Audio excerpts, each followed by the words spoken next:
Shalom, peace everyone.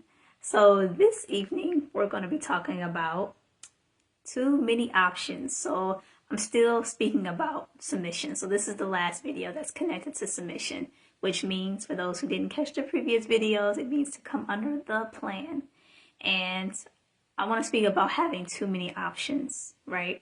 Because there's a lot of options out there.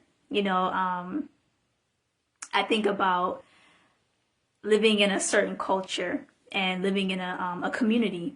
And in your community, the options that you have as a woman are the men that's in your community.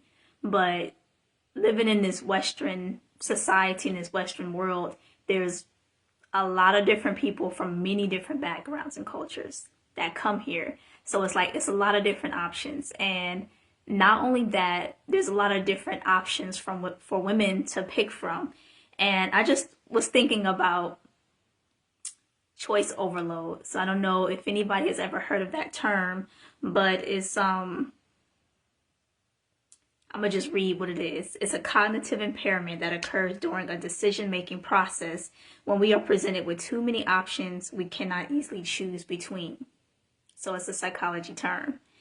And one of the consequences of having too many choices or having a choice overload is that many people will more likely choose a default option, or they will delay making the decision altogether. And I think that speaks to why women may delay, or yes, I think that's the reason why women may delay in terms of like remarrying. Maybe they had a few different relationships that failed, and now they just get to a point where it's like, okay, I'm gonna just wait on God. And it's like, it's a delay in making a decision. It's a delay in going out there and making a choice and making a decision because there's too many options. So it's like you've already made a few poor decisions and you're like, okay, I don't want another failed relationship, but so now I'm gonna just wait until the right one comes along. So that's a consequence of when there's too many choices.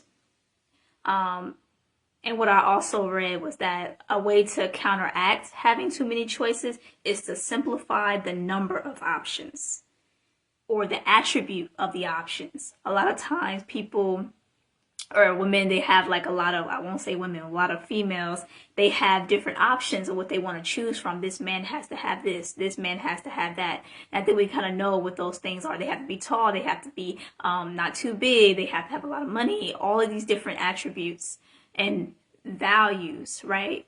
So speaking of value, I wanted to share,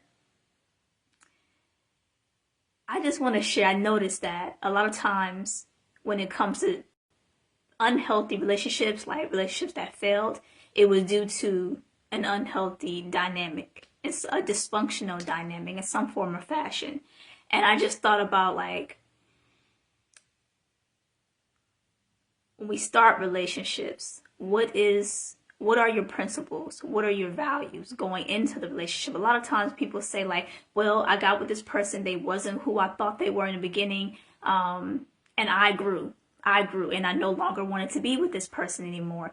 But it's like, if you were a person that was standing on integrity and had morals and principles, then you wouldn't have switched up while you were in the relationship. Those core values would have remained true.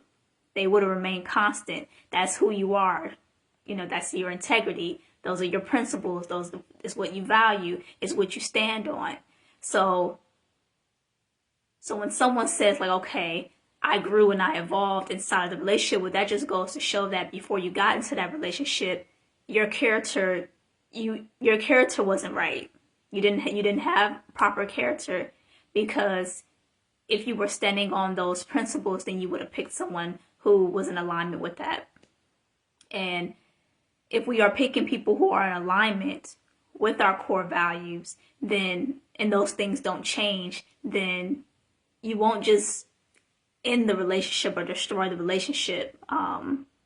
If both people come into the relationship whole, as whole people, as righteous people, as upstanding, mature, functioning adults coming in. So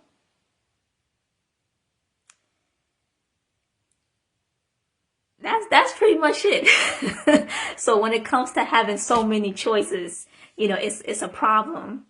You have so many different issues with that because it's like you don't know what to pick. And then it gets to a point where, like I said, you just sit back and you're like, okay, I'm gonna just wait for God to bring me somebody. And it's like, this is why within my community, we always say, like, choose a culture. Because when you choose a culture, you already know that the pool that you're picking from men and you're picking from women who are already of the same culture. They have the same values, same principles. You're abiding by the same laws. So it's like you're not going to have an issue with, you're not going to be sitting back just waiting, you know? And really, your parents, supposed to find somebody, with your father. For women, your father will pick somebody for you. But we don't, we're all messed up and all jacked up. So, you know, but within my community, we have a choosing ceremony, where a woman gets to choose who they want to court. And so you're not just sitting back waiting on God or waiting on this supernatural force to come bring somebody to you. Now, I do think there are instances where a woman will receive a vision and will see like who the Most High has as her husband. I do think that that's very real, and that's in our doctrine within our community, that does happen. So, and the Most High is in everything that we do anyway. We're a kingdom of Yah.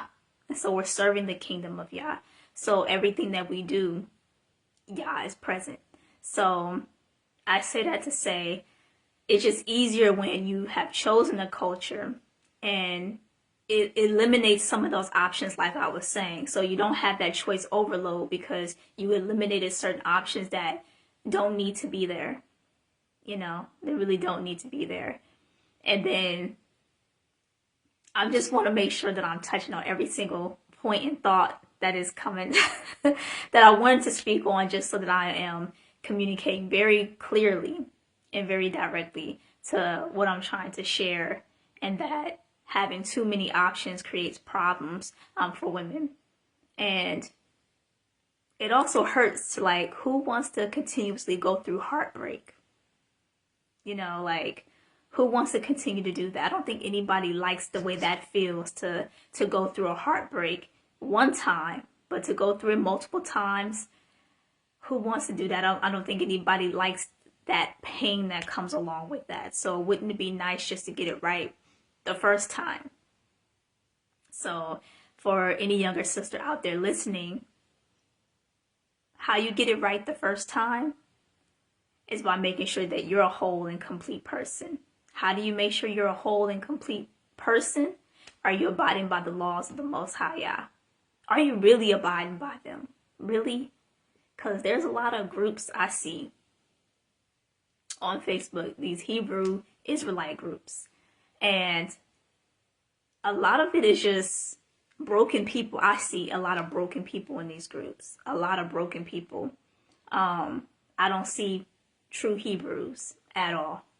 At all. Some people, they share certain things that's a total contradiction to the Torah, to law. Total contradiction. I seen someone say, like, the Most High never told me that I had to have a husband. I'm like, and you calling yourself Hebrew? Are you serious? Are you serious? I was like, wow, these people are so lost. Yeah, I just seen that. I was like, that's crazy.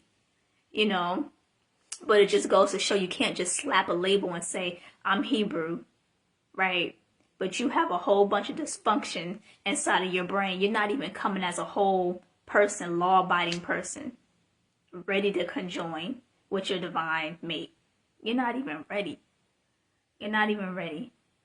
So eliminate those choices. Well, it's a lot more than just eliminating those choices. Choose to truly live as a Hebrew woman and abide by the laws. And then things will start to fall into alignment. And that's where I'm at with it. If I truly study Torah and I'm looking at these are the laws, then if I follow it, then this is what the Most High is saying is going to manifest and is going to happen. So yeah, so that's it for this video. This is, like I said, this is the last piece on submission. So I think next time I think I'm going to be starting on receptivity. So let me just look really quickly.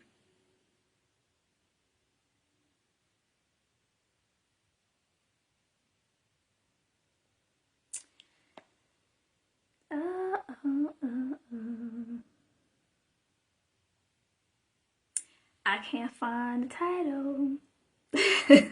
I can't find what I wrote down for the next time. So y'all just gonna have to stay tuned for the next time. All right. Thank you for watching, everyone. Peace. See you next time. Shalom.